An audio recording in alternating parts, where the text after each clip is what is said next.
London کے باسیوں کیسے ہیں آپ؟ اللہ تعالیٰ آپ کو ہمیشہ صحت و تندرستی سے نوازتا رہے۔ میری یہ ویڈیو UK کے باسیوں کے ساتھ ساتھ اہل یورپ کے لیے بھی ہے کہ ان کو آگاہ کیا جائے کہ معیاری اور سستی پاکستانی اشیاء وہ بھی لندن میں یا یورپ میں کہاں سے ملتی ہیں۔ جی ہاں، اس گروسری سٹور کا نام ہے مبارک حلال میٹ۔ تو آئیے اس سے پہلے کہ میں کچھ تفصیل بیان کروں، ذرا تمہیدی فقرات سنتے جائیے۔ یہ تو سب جانتے ہیں کہ جو مزہ پاک و ہند کے پھلوں اور سبزیوں میں ہے وہ دنیا کے کسی اور ملک کے پھلوں اور سبزیوں میں بھلا کہاں ملتا ہے۔ اس بات سے اندازہ لگائیے کہ جب کوئی پاکستانی نیا کسی یورپین، امریکن یا آسٹریلیا وغیرہ جیسے ممالک میں جاتا ہے تو شروع میں نہ تو کسی پھل میں ذائقہ محسوس ہوتا ہے اور نہ ہی کسی سبزی میں۔ ماشاءاللہ بچے تو ویسے ہی پھل اور سبزیاں کھانا ہی چھوڑ دیتے ہیں۔ تو ناظرین، لامحالہ ایسی صورتحال میں اپنا وطن اور اپنے وطن کے پھل اور سبزیاں یاد آتی ہیں اور انہیں کھانے کو ہم ترس جاتے ہیں، جبکہ ان کی بھینی بھینی خوشبو ہمارے دل و دماغ کو تر و تازہ کرنے میں کوئی کسر نہیں چھوڑتی۔ بہت کم ایسے ملک ہیں جہاں پاکستانی کمیونٹی بھی بکثرت ہو اور پاکستانی اجناس بھی دستیاب ہوں۔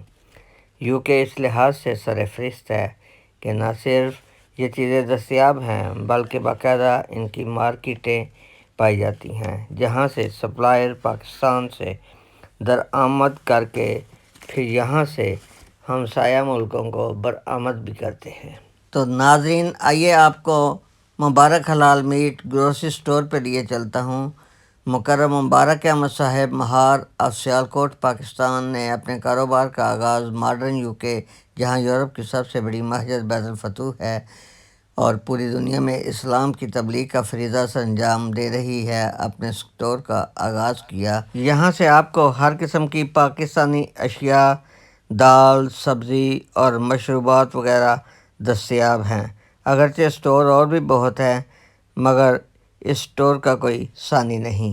دالوں کو اگر دیکھا جائے تو ہاں، سب سے اہم لنگر دال بھی دستیاب ہے۔ جی ہاں، یہ کوئی نئی دال نہیں۔ دالوں میں دال چنا اور چھلکے والی دال ماش، جن کا بدل ملنا مشکل ہے، اسے ملا کر پکایا جائے تو لنگر دال کہلاتی ہے، جسے ہر چھوٹا بڑا کھانے کے لیے بےتاب رہتا ہے۔ ان کی تمام دالیں آلریڈی پیکڈ ہوتی ہیں اور بس انہیں کھولیں اور صاف کرنے کی ضرورت نہیں، بلا چنے اور صاف کیے بغیر اسے پکایا جا سکتا ہے۔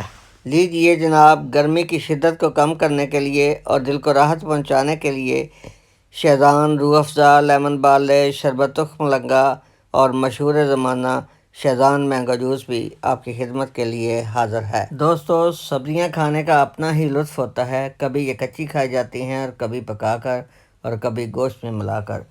سبزیوں میں تازہ گاجر، مولی، پالک، سرسوں کا ساگ، ٹینڈے، کدو، بھنڈی توری اور گھیا توری تک دستیاب ہے۔ ہاں، اگر گوشت کریلے پکائے جائیں تو ان کا اپنا ہی مزہ ہے۔ یہ کھانے سے زیادہ لطیفوں میں زیادہ مشہور دکھائی دیتے ہیں۔ تو آئیے دوستو، اب آپ اپنی مرضی کی سبزی خریدیے اور پکا کر کھائیے۔ اب آ گئی ناظرین پھلوں کی بہار، جن میں انگور، سیب، کیلے، امرود، ناشپاتی، آلو بخارا اور بیر تک دستیاب ہیں۔ کبھی کبھی گنے اور گنڈھیریاں بھی مل جاتی ہیں۔ پھلوں کا بادشاہ آم۔ غالب نے خوب کہا ہے، آم ہوں تو بہت ہوں۔ آموں کا ذکر تو میں غالب کی نظم میں ہی کرنا پسند کروں گا۔ غالب صاحب نے کیا خوب کہا ہے، نامہ نہ کوئی یار کا پیغام بھیجیے، اس فصل میں جو بھیجیے بس آم بھیجیے، ایسا ضرور ہو کہ انہیں رکھ کے کھا سکوں، پختہ اگرچہ 20 تو 10 خام بھیجیے، معلوم ہی ہے آپ کو بندے کا ایڈریس، سیدھے الہ آباد میرے نام بھیجیے، ایسا نہ ہو کہ آپ لکھیں جواب میں، تعمیل ہوگی پہلے مگر دام بھیجیے۔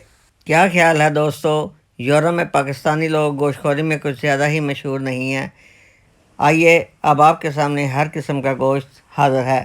آپ کیا لینا پسند کریں گے؟ دیسی مرغ، ولاتی مرغ، مٹن، لیمب یا پھر دریائی مچھلی سب تر و تازہ حالت میں دستیاب ہیں۔ ہاں، باربیکیو، دل، گردے اور کلیجی بھی تو یہاں سے مل جاتی ہے۔ جی ہاں، آپ کو ان کی گوشت کی ڈسپلے میں لیگ پیس، چانپیں، مٹن گوشت، قیمہ اور باربیکیو آپ کی توجہ اپنی طرف مبذول کرتے ہوئے نمایاں نظر آتے ہیں۔ جی ہاں، کچھ لوگ حفظانِ صحت کے اصولوں کو مد نظر رکھتے ہوئے مرغی کا گوشت پسند کرتے ہیں۔ ان کے لیے برائلر کے علاوہ دیسی مرغ کا گوشت بھی دستیاب ہے۔ گائے کے پایوں کا ذکر اگر یہاں نہ کیا جائے تو یہ ان سے زیادتی ہوگی۔ مبارک صاحب نے بھی انہیں خوب سرخ نیل پالش لگا کر ڈسپلے میں سجا رکھا ہے۔ کھڑوڑوں کو نیل پالش لگانے میں کیا حکمت ہے، اس راز سے مبارک صاحب خود ہی پردہ اٹھائیں تو اٹھائیں یا پھر کھڑوڑے خود بتائیں، ہمیں اس کے بارے میں کچھ علم نہیں ہے۔ دوستو، جاتے جاتے بچوں کے لیے مرونڈا، پستہ، چلی ملی، بھنے ہوئے چنے، میٹھی نمکین پھلیاں، گوگو پاٹ مسالہ لے جانا مت بھولیے، ورنہ وہ روتے رہیں گے اور آپ ان کو کچھ جواب نہ دے پائیں گے۔ جزاک اللہ، شکریہ۔